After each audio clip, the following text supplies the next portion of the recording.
Welcome back to our channel, where we provide updates and undisclosed narratives on Catherine, Princess of Wales, and her royal family.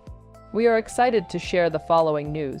Catherine's heartbreaking confession over marriage crisis after Prince William's hidden letter exposed. A close member of the Wales family said that the Prince and Princess of Wales had endured a tumultuous period after the revelation of Prince William's concealed letter, which unveiled a startling reality that has unsettled the marriage of Princess Catherine and Prince William. In this video, we will uncover the contents of the concealed letter and its implications for the marital problems of the Prince and Princess of Wales. According to those associated with Adelaide Cottage, the events that transpired earlier this spring seemed to be very authentic despite resembling a narrative from a theatrical performance. Reports indicate that Princess Catherine, renowned globally for her steadfast composure, grace under pressure, and stoicism, has encountered a very distressing breaking point. The catalyst for the next events was the finding of a solitary cream-cold package inside the tranquil confines of her husband's study, rather than a public scandal or media frenzy. She purportedly disclosed to a close friend many days post-event, stating, "I never anticipated he would withhold anything of this kind from me." The discovery sent shock waves through the foundations of their marriage, prompting the future queen to reevaluate the fundamental structure of her life with Prince William. Insiders inside the royal family assert that the book she read significantly influenced her. The letter's contents were described as more catastrophic than anybody could imagine. This was not due to a sensational affair. Instead, it sprang from a significant breakdown of trust over the future of the marriage and the stability of the monarchy. This narrative recounts the day when silence spoke more than words and the efforts of the Princess of Wales to save her marriage from the ruin of a concealed reality. Morning of the object's revelation. A disking silence preceded the morning. Catherine rose earlier than usual, startled from slumber by an unexplainable concern that unsettled her. The morning light lighting Windsor Great Park was hazy and diffuse, successfully penetrating the thick drapes in the master bedroom. Her body immediately executed familiar actions throughout her morning ritual, including the kettle's whistle, the precise slice of bread, and the porcelain cup taken from the cupboard. She performed her routine in a mechanical manner. In contrast, her thoughts were unfocused, centered on notions she could not fully recognize. Recently, William exhibited a sense of alienation. At the same time, he was neither hostile nor distant, but he was mentally detached. Even when situated directly behind her at events, his grins seemed to require significant effort from his facial muscles, lacking engagement from his eyes. The spontaneous and fluid repartee that had characterized their connection since college was absent in his chats, giving the impression that they were contrived. In the early hours of the morning, she visited William's private study to divert her attention. It was a straightforward responsibility. Still, she planned to return a set of cufflinks he had left on the dresser. This was a straightforward domestic task included into their everyday regimen. The study exuded a subtle, earthy fragrance of William's cologne among the scents of leather and ancient paper. It served as a refuge of serenity for her, a haven where she could gather with others for collaboration. He systematically arranged his accessories into velvet-lined compartments, and she unlocked the drawer containing them. At that moment, she acknowledged the anomaly. He had intentionally positioned a cream-colored formal envelope under a huge photographic volume on his desk. It was not located in an easily accessible area. Rather, it was obscured from her sight. The writing prompted her to stop breathing. The unique way in which William inscribed her name, Catherine, was shown on the book's cover. He crafted each letter with the same attention he used to his professional responsibilities. Catherine's touch became icy. Her heart started to gallop and pound against her ribs, an instinctive primitive response to danger that occurs before the conscious mind can evaluate the threat of the situation. What incentive may her spouse possess for concealing a letter meant for her? What is the rationale for inscribing her name on an item just to obscure it, as if expecting it to remain hidden from public view? With quivering fingers, she seized the envelope. The paper has a solid and luxurious feel due to its cotton content. The wax seal suffered no damage whatsoever. The words were confined, their silence significantly resonant. She positioned the letter on the little reading chair near the window, the same chair where she had previously devoted many hours to casually reviewing briefing papers. Despite the chair's antiquated appearance, it was positioned in the spot where William had previously spent a rainy day and enjoyed laughing with her. The fragmented components Catherine leisurely seated herself. She sat with the packet on her lap as if it were an unexploded device. While tracing her name with her fingers, she emulated the loops distinctive of William's penmanship. She was aware that she wanted to open it, but she also had a profound knowledge that once she perused its contents, the before era would finish. She had this knowledge with a conviction that transcended rational reasoning. Her eyes filled with tears before she had even opened it. They unexpectedly fell upon her, impairing her vision. Her body seemed aware of a truth her intellect sought to reject, that secrets inside a marriage are never beneficial. She had labored breathing and a constricted chest owing to an unspecified anxiety. The early light highlighted the envelope, making the scenario peculiar and somewhat surreal. The light illuminated her hands, revealing the gift. A part of her wanted to return it. She would behave as if she had never encountered it to preserve the serenity for an additional day. Nevertheless, the box is already unsealed. She was aware of the letter's presence. The experience of ignorance was far more adverse than the actuality. She endeavored to get her finger inside the flap, while her hands trembled significantly. A soft crack, like a gunshot, echoed throughout the quiet room, signifying the rupture of the seal. Folded bedding awaited your arrival inside, merely paper and ink. These are just words. How can something so basic possess the capacity to annihilate a whole world? She opened the pages of the book. The first words were, "My beloved Catherine." The welcome seemed to be disingenuous as she read. The ambience in the room seemed to become denser, becoming oppressive and burdensome. Each phrase impacted the recipient's body with the force of a strike. William documented meetings of which she was entirely oblivious, decisions made about their assets and the Dutch without her consultation, and a situation deteriorating rapidly involving trusted advisors she had never encountered. The third paragraph, however, was an emotional revelation that destabilized the room. He expressed significant doubt not about his affections for her, but concerning his ability to protect her from the organization for which they were both worked. To protect her, he confessed to making unilateral judgments that in fact jeopardized their status. In his work, he articulated his regrets and disclosed a latent existence of strain that he had masked to maintain the facade of the strong prince. How might you feasibly do that? She spoke into the entirely empty room. The first impact was a chilling wave that rendered her immobile. Subsequently, an intense and searing fury ensued. Conversely, under the surface was a shattered heart, unmitigated and very terrible heartbreak. She persisted in reading despite her innate instincts, urging her to stop. In his message, he lamented his cowardice in hiding this letter instead of addressing her. He expressed his affection for her while simultaneously undermining her autonomy. As she tried to retain the letter, it slipped from her fingers and the pages plummeted to the ground. Catherine collapsed from the chair into the carpet because her legs could not sustain her weight. She curled into a ball, and the disintegration encompassed all aspects. She emitted a succession of anguished sobs, the kind of sobbing that induces throat ache and leaves the body in a condition of profound distress, in a cosmos that had abruptly transformed into sand. She pressed her forehead into the ground in an effort to find something tangible, the architect of the enigma. Conversely, Prince William was engaged in a session, although his thoughts were adrift. William has a pleasant demeanor and was the kind of person capable of discerning when someone else was experiencing challenges. He derived immense pleasure from his attentiveness. Conversely, despite his thorough preparation, he had made a choice that was now afflicting him.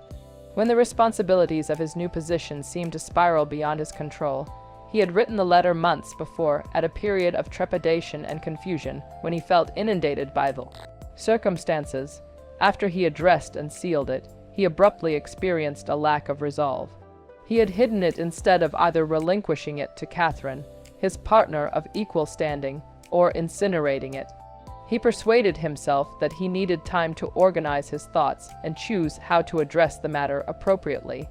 The duration evolved from days to weeks to subsequent months. The dust started to gather on the envelope, and his feelings of guilt intensified. Why did I not only ignite it? Throughout many nights, he had silenced his thoughts as Catherine slumbered beside him. On the day of its composition, he remembered that it had been pouring. In an attempt to explain the incomprehensible, he reminisced about the feeling of grasping the pen in his hand. He documented the financial restructuring he permitted without her agreement, a gamble intended to secure their children's future, which ultimately failed. He expressed his concern over his inability to meet her expectations. As he engaged in a high-level briefing, a sense of dread started to overwhelm him. It proved to be prescient. The entrance to the conference room opened at that moment. It was revealed to be Peter, a senior member of his domestic staff.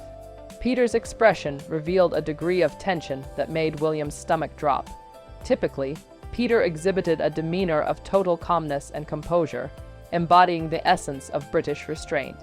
Upon relocating to the hallway for a private discussion, Peter courteously expressed his apologies to the guy for disrupting their talk.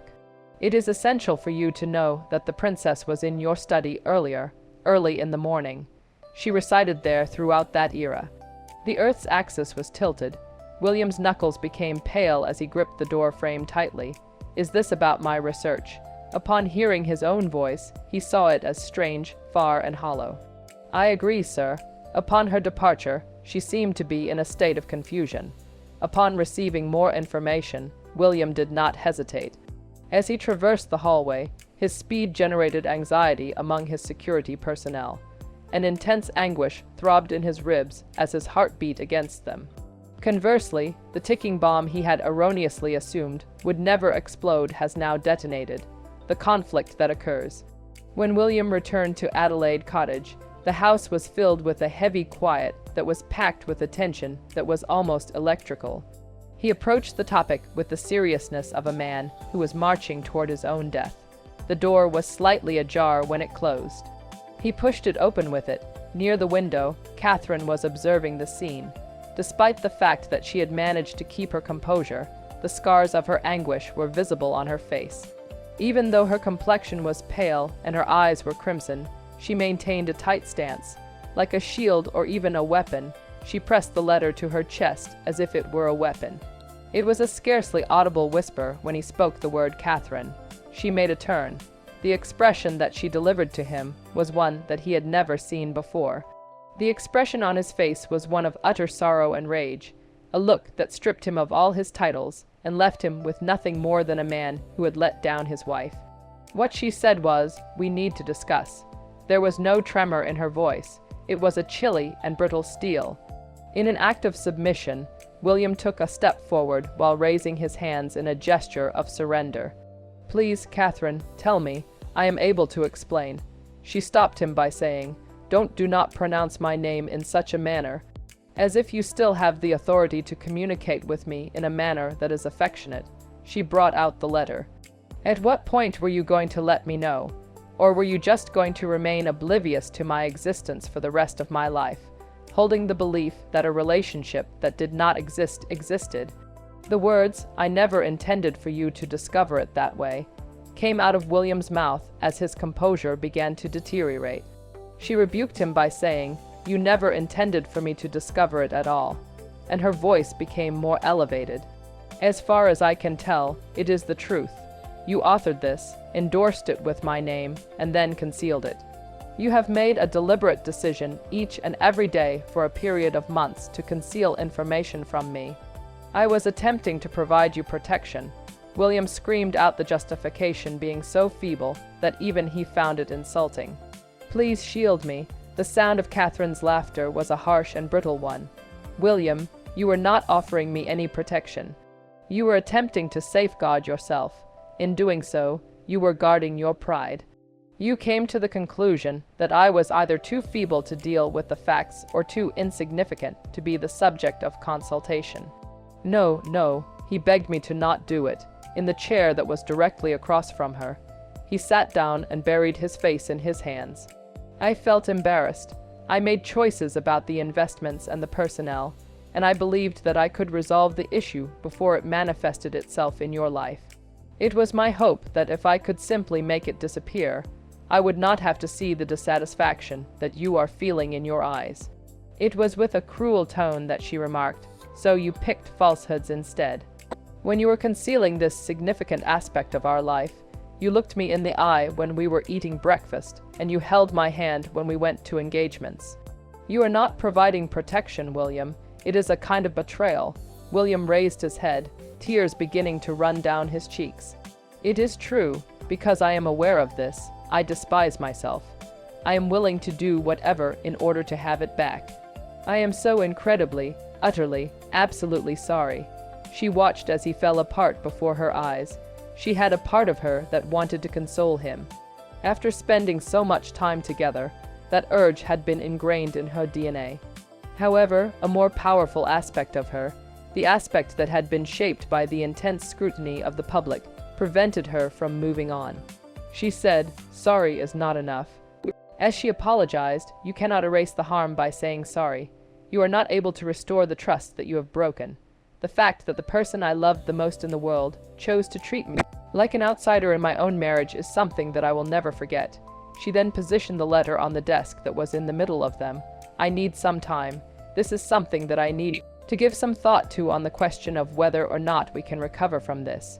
She turned around and left the room, leaving him to deal with the stillness that he had brought about alone by his actions. Reflection in the garden of repose. Catherine glided around the home like a ghost, desperately trying to get away from the walls that seemed to be closing in on her. She exited the house and entered the garden. When the sun rose in the late morning, it was so brilliant that its cheerfulness was almost annoying. There were birds singing in the bushes, completely ignorant to the idea that her world had just come to an end. It was a place where she and William had sat numerous times, and she made her way to the seat that was located under the ancient oak tree. She sat down for a moment, feeling empty within. A profound and excruciating tiredness was remaining behind as the adrenaline from the battle began to wear off. Her thoughts took her back over their past. When she visited St. Andrew's, she saw the young William who was honest and vulnerable. The guy on the altar was visible to her. She had a meeting with the man who was the father of her children. Did she have feelings for a version of him that did not present itself? Or had the pressure from the crown gradually undermined the guy she knew, transforming him into someone who thought that keeping secrets was an essential coping mechanism for survival? There was a butterfly that landed on the armrest next to her, and its wings gradually began to beat. While she was watching it, Catherine made an effort to bring herself back to the here and now. At that moment, she became aware that she had a choice. It was possible for her to let this ruin her. She had the option of withdrawing, becoming resentful, and leading a separate life inside the marriage, just as a great number of royal spouses had done before her. Alternately, she may engage in combat, not because it is a fairy tale, but because it is something factual. She came to the realization that the letter was not the only source of her fury. The issue was one of agency. Princess of Wales was the title she held. She would one day become queen. It would be a mistake to treat her like a porcelain doll and store her away on a shelf, shielding her from the dirty reality of their existence. It was necessary for the dynamic to shift in order for them to continue. A resolute determination started to take shape in her chest. Before the test, she had no idea that she had a core of steel. It was a core of steel. She would not refuse to remain shattered on the ground. A fresh course of action for their marriage would be something she would insist on. This is the resolution. Following a period of 1 hour, Catherine went back to the research. William was still there, sitting in the exact same spot where she had left him, and he focused his attention on the letter. As soon as she walked in, he instantly got up, and his eyes were filled with anxiousness. She sat down on the other side of him. Her demeanor was serene yet solemn, and her face was in a dry state. It was she who added, "I have been thinking." "Catherine, I should," said. Her interruption was soft, and she said, "Listen to me. I have some inquiries." The letter included a few ambiguous references, including changes in personnel and financial structures. "It is imperative that you, William, be completely honest, not the version of the reality that you believe I am capable of dealing with. It is the true whole truth. Would you be able to provide me with that?" He responded with a raspy voice. "Yes," William answered.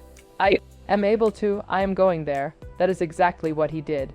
William proceeded to lay out everything for the subsequent 2 hours. The terrible investments, the consultants who had misled him, and the terror that had set in when he learned the severity of the mistake were all reasons that he described. He revealed his fear, his embarrassment, and his desperation to her, removing the monarchical facade that he had been wearing. After he had done, there was silence in the room. "Why did you not have faith in me?"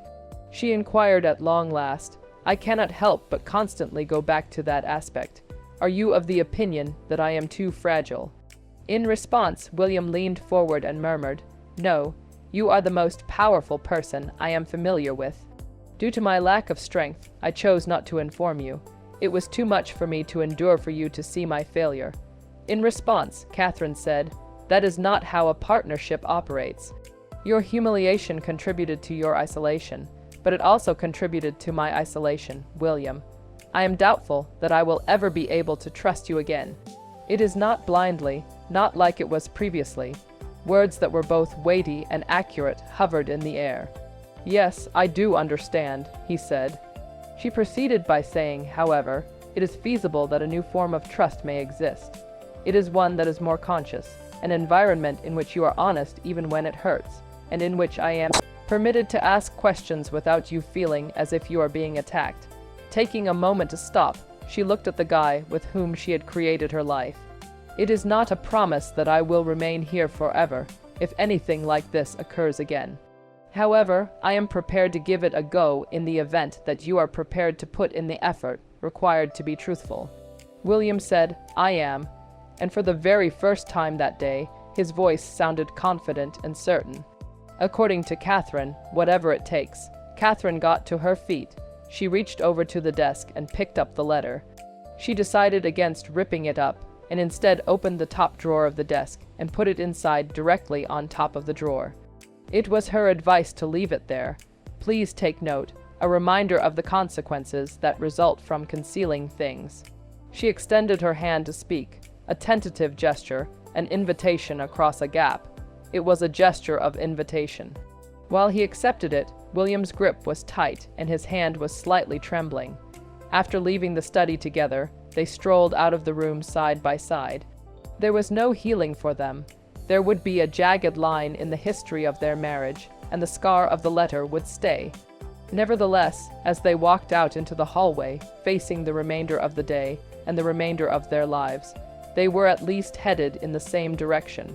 The catastrophe was gone, and in its place was the icy and laborious process of reconstruction. The Princess of Wales, on the other hand, started her career journey with the truth. Thank you for watching the video. Please let us know your thoughts and say goodbye for now.